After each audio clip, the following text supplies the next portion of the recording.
Hello दोस्तों, स्वागत है आपका मेरे चैनल एएलपी रवि चौहान में। दोस्तों, हमारे बहुत सारे व्यूअर्स की डिमांड थी कि एक टीटीई के ऊपर वीडियो बनाई जाए। उसकी जॉब प्रोफाइल कैसी रहती है, कैसी कैसी सैलरी रहती है, प्रमोशन कैसे रहता है और वैकेंसी कब आएगी, सिलेबस क्या है, एज लिमिट क्या है। तो आज इस वीडियो में इसी के ऊपर बात करने वाले हैं। और एज पर रेलवे कैलेंडर बताया गया है कि जुलाई से सितंबर के बीच के अंदर आपकी ये एनटीपीसी की वैकेंसी में टीटी की वैकेंसी आएगी।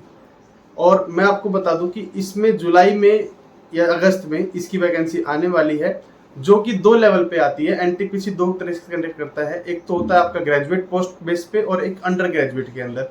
तो ये जो आपकी टीटी की पोस्ट है ये अंडर ग्रेजुएट पोस्ट के अंदर आती है, जिसके लिए केवल आपको 12th पास की रिक्वायरमेंट होती है, वो भी 50% एग्रीगेट मार्क्स के साथ। उसमें 12th पास आप चाहे आर्ट्स से हो, कॉमर्स से हो या फिर आप साइंस से हो, सभी एलिजिबल होते हैं। SC ST और जो एक्स सर्विसमैन हैं उनके लिए 50% जो मार्क्स चाहिए उसकी लिमिट नहीं है। दोस्तों, पहले इस वैकेंसी को TTE के नाम से जाना जाता था, पर अब NTPC में जो प्रोफाइल आता है वो इस नाम से नहीं आता है, क्योंकि अब जो जॉब्स हैं 2-3 जॉब्स को मिला के एक पर्टिकुलर जॉब बना दी गई है। मतलब आपको पता है कि मल्टीटास्किंग जो जॉब है उसको क्रिएट कर दिया गया है। तो अब जो नाम से इस जॉब को आएगा वो रहेगी आपकी CCTC, ठीक है, कॉमर्शियल कम टिकट क्लर्क। इसमें आपको फॉर्म को भरना होगा, क्योंकि आप ढूंढेंगे टीटीई तो वो आपको मिलेगा नहीं उसके अंदर। ये जो सीसीटीसी की पोस्ट रहेगी इसमें 3 पोस्ट है, उनको मर्ज किया गया है। एक तो आपका कॉमर्शियल क्लर्क, दूसरा आपका टिकट चेकिंग स्टाफ और तीसरा आपका इंक्वायरी एंड रिजर्वेशन, जो काउंटर पे आपका रिजर्वेशन वगैरह बनाएंगे वो। तो इन 3 पोस्ट को मिला के इस पोस्ट को क्रिएट किया गया है CCTC, ठीक है। इसकी क्वालिफिकेशन की अगर बात करें तो इसके लिए मैंने आपको पहले ही बता दिया, +2 पास चाहिए 50% मार्क्स से, और ज्यादा बड़ी रिक्वायरमेंट नहीं रहती है। अंडर ग्रेजुएट बच्चों के लिए होता है। तो टीटी में जो CCTC है उसका जो बेसिक रहता है दोस्तों वो 21,700 रुपए रहता है, और जो ग्रेड पे रहता है वो 2000 रहता है। और जो मोस्ट इंपोर्टेंट चीज है, जो आपकी क्वेरी रहती है कि इसका मेडिकल कैटेगरी क्या रहता है, तो वो आपका B2 रहता है। अब B2 में क्या क्या होता है उसके लिए बात करेंगे ब्रीफ से, तो वीडियो को जरूर देखते रहिए और लाइक भी कर दीजिए। और इसका प्रमोशन की अगर बात करें दोस्तों, तो इसका प्रमोशन आपका 2 से 2.5 साल में हो जाता है। आप सीनियर CCTC बन जाते हैं। मतलब आपका जो बेसिक हो जाएगा वो हो जाएगा 29,200 रुपए, और ग्रेड पे आपका 28 हो जाता है। मतलब अच्छा खासा इंक्रीमेंट आपको देखने को मिलेगा। और इसके साथ में बहुत सारे आपको एरियर वगैरह मिलते हैं, TA DA और बहुत सारी चीजें मिलेंगी। तो करीबन आप मान लीजिए सीनियर CCTC के अंदर आपका जो बेसिक और टोटल सैलरी जो आने लगेगी वो आपकी आएगी 45 के प्लस में, ठीक है। और जो CCTC आप जो फर्स्ट सैलरी उठाएंगे अंडर जो आपका स्टाइफंड के अंदर, जो ट्रेनिंग के अंदर रहेगा, वो भी आपकी ज्यादा अच्छी खासी रहती है। वो रहती है आपकी 33 से लेके 35,000 के बीच में। और दोस्तों, जब आप सेलेक्ट हो जाएंगे CCTC के लिए तो आपको एक ट्रेनिंग का एग्जाम देना पड़ेगा, और ट्रेनिंग के एग्जाम देने के बाद में आपसे जो काम लिया जाएगा या जो आपको काम डिस्ट्रीब्यूट किया जाएगा वो 4 से 5 प्रकार के रहते हैं। सबसे पहला काम होता है टिकट चेकिंग का, मतलब जो कि आपको दिखते होंगे स्टेशन के ऊपर, प्लेटफॉर्म के ऊपर जो आपकी टिकट चेक करते हैं, या तो आपको वो काम दिया जा सकता है, या फिर आपको TTE जो आपका रिक्वायर्ड है, जो आप चाहते हो, सपना है, उसका काम ट्रेन टिकट एग्जामिनर, उसका काम दिया सकता है, जो ट्रेन के अंदर टिकट एग्जामिन करते हैं। या फिर आपको लेखा जोखा रखना पड़ेगा गुड्स में, जो मालगाड़ी में जो सामान ढाला जाता है, उतारा जाता है, चढ़ाया जाता है, उसका लेखा जोखा भी आपको उसमें आपकी ड्यूटी लगाई जा सकती है। या फिर काउंटर के ऊपर UTS, मतलब कि जो आपका जनरल टिकट का काउंटर होता है, वहां पे आपकी टिकट निकालने की ड्यूटी लगाई जा सकती है। और या फिर पैसेंजर गाड़ियों के लिए जो पैसेंजर रिजर्वेशन सिस्टम होता है उसमें आपकी टिकट निकालने की ड्यूटी लगाई जा सकती है। या फिर आपका एक और होता है, जो पैसेंजर गाड़ियों में जो माल आता है, जो सामान आता है, बाइक्स वगैरह आती हैं और जितना भी सामान आता है, वहां पे आपकी भी ड्यूटी लगाई जा सकती है कि आपको देखना है लेखा जोखा कौन सा कहां से सामान आया है। नॉर्मली आप देखते रहेंगे, जब भी आप सफर कर रहे हो तो आपने देखा होगा कि वहां पे एक आदमी खड़ा रहता है, उनके हाथ में एक मोबाइल जैसी मशीन रहती है और वो स्कैन करते रहते हैं कि हाँ ये सामान आ गया, ये सामान आ गया। या कभी आपने बाइक मंगवाई होगी तो आपको उनसे कॉन्टेक्ट जरूर करना पड़ता है।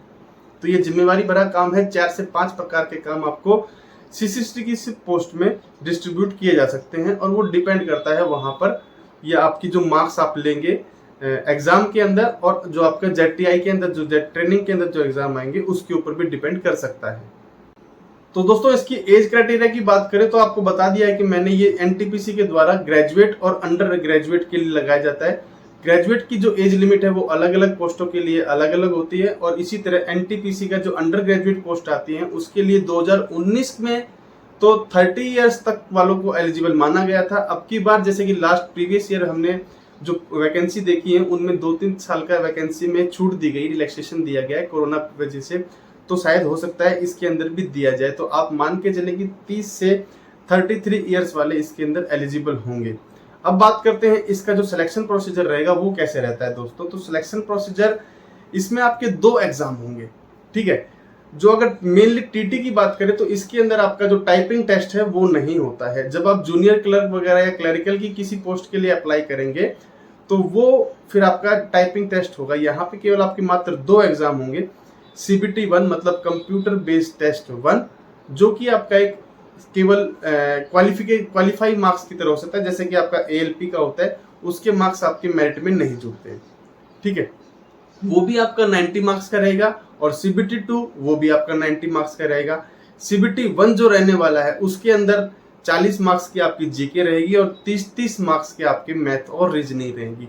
जैसा कि हम आपको बताते आ रहे हैं स्टार्टिंग से कि आपकी रेलवे की कोई सी भी वैकेंसी में फॉर्म भर लीजिए, आपको मैथ और रीजनिंग को इतना अच्छे से मजबूत कर लेना है कि आप कोई भी एग्जाम दो, आपका मैथ और रीजनिंग में कोई क्वेश्चन छूटे ना, ठीक है। तो 100 मार्क्स का आपका CBT 1 रहने वाला है। उसको क्वालिफाई करने के बाद जिसके मार्क्स आपके मेरिट में नहीं जुड़ेंगे आपको CBT 2 देना पड़ेगा।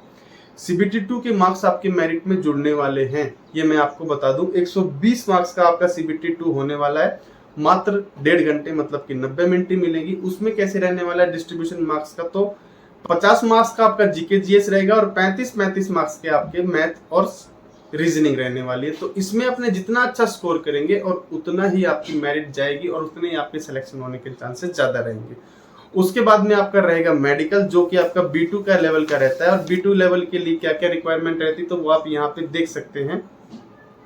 ये रिक्वायरमेंट रहती है और बाइनोकुलर टेस्ट आपको क्लियर करना पड़ता है। CBT 2 होने के बाद में नॉर्मलाइजेशन भी होता है, और इसके अंदर दोस्तों मैं बता दूं कि आपको 1/3 नेगेटिव मार्किंग होती है। तो आपको कोशिश करनी है कि आप सही क्वेश्चन के ऊपर टारगेट करें और तुक्का बिल्कुल भी ना मारें, ठीक है। अब सिलेबस की बात करें तो सिलेबस कौन सा रहेगा GK GS के लिए, तो GK के लिए आप ये सिलेबस देखिएगा, और मैथ और रीजनिंग के लिए आप ये सिलेबस को प्रिंट आउट करा के अपने रूम पे अभी से चिपका लीजिए, और इसी के हिसाब से आप अपनी तैयारी को बिल्कुल एकजुट करके स्टडी करना अभी से स्टार्ट कर दीजिए। क्योंकि रेलवे की कैलेंडर के हिसाब से जुलाई और सितंबर के बीच में आपका ये नोटिफिकेशन आ जाएगा और समय थोड़ा सा तब कम रहता है।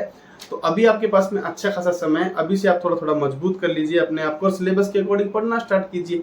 बुक्स आपको पता ही है कौन कौन सी लेनी है, बुक्स नहीं पता है तो आप कमेंट कीजिएगा, मैं आपको बता दूंगा। और ये फिलहाल आपके पास में जो भी अभी बुक्स हैं आप उनसे स्टडी कर सकते हैं। TTE की नौकरी भी बहुत अच्छी है, ठीक है। साथ ही साथ में ये पोस्ट भी आपके साथ में रहते हैं जिसमें station master, junior clerk, typist, बहुत सारी पोस्ट है। आप तैयारी कीजिएगा और सभी पोस्ट में ज्यादा से ज्यादा अप्लाई करो, क्या पता किस पोस्ट में हो जाए। हाँ, आपकी जो ड्रीम जॉब है उसके लिए आपको ज्यादा मेहनत करनी है, ठीक है, ताकि आप उसी के ऊपर फोकस करें, आपको वही मिले।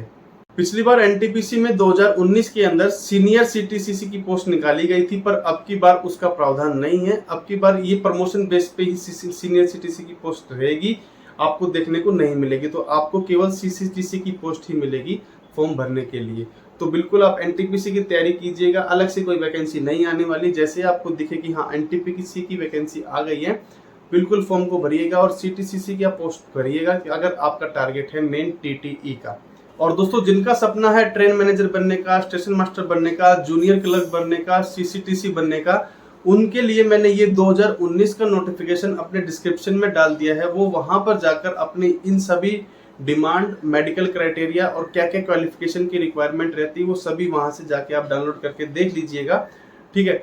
अच्छी जॉब है सभी की सभी, बस आपको उसके लिए मेहनत करने पड़ेगा। क्योंकि आपको पता है पिछले कई सालों से वैकेंसी नहीं आई थी, रुकी हुई थी, तो अभी सभी बच्चे बहुत अपने जी तोड़ मेहनत करेंगे और कंपटीशन को बढ़ावा देंगे। तो इसलिए आपको भी उस सीट को पाने के लिए कंपटीशन को फेस करना पड़ेगा और एक सीट को निकालना पड़ेगा। अब बात करते हैं दोस्तों, कट ऑफ कितनी गई थी लास्ट टाइम जो CCTC का एग्जाम 2019 NTPC में हुआ था तो उसकी। तो देखिए, जो OBC के बच्चे थे उनकी जो कट ऑफ गई थी दोस्तों वो 90 मार्क्स की गई थी आउट ऑफ 120। बताया ना मैंने आपको कि CBT 2 जो रहता है वो 120 का रहता है, उसमें से 90 की कट ऑफ गई थी। ओबीसी के लिए। और जनरल की जो कट ऑफ गई थी दोस्तों वो 93 92 के आसपास गई थी। तो जनरल और ओबीसी में कोई खास डिफरेंस था नहीं। और SC ST की भी 5 से 6 नंबर कम गई थी कट ऑफ। तो आप तैयारी कीजिए, जी तोड़ मेहनत कीजिए और आपका हो जाएगा, यही मानना मेरा है। क्योंकि देखिए 120 का मतलब 120 में से 90 या 91 की अगर कट ऑफ जा रही है तो वही 75 और 76% की रिक्वायरमेंट है, जो कि किसी भी एग्जाम की अगर बात कर लो आप तो उसमें अभी फिलहाल तो चाहिए एज पर कंपटीशन को देखते हुए।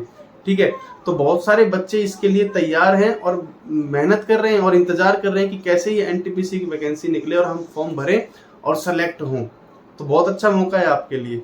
ठीक है, और किसी वैकेंसी की अगर आपको रिक्वायरमेंट है, कुछ जानना चाहते हैं, जानकारी चाहते हैं तो बिल्कुल आप कमेंट कीजिएगा हमारे कमेंट सेक्शन में। और कैसी लगी जानकारी इसके बारे में बताइएगा। इसी तरह बने रहिए। पहली बार अगर चैनल पे आए हैं तो चैनल को सब्सक्राइब कर लीजिएगा दोस्तों। मिलेंगे आपसे इसी तरह नेक्स्ट वीडियो में। जय हिंद, जय भारत।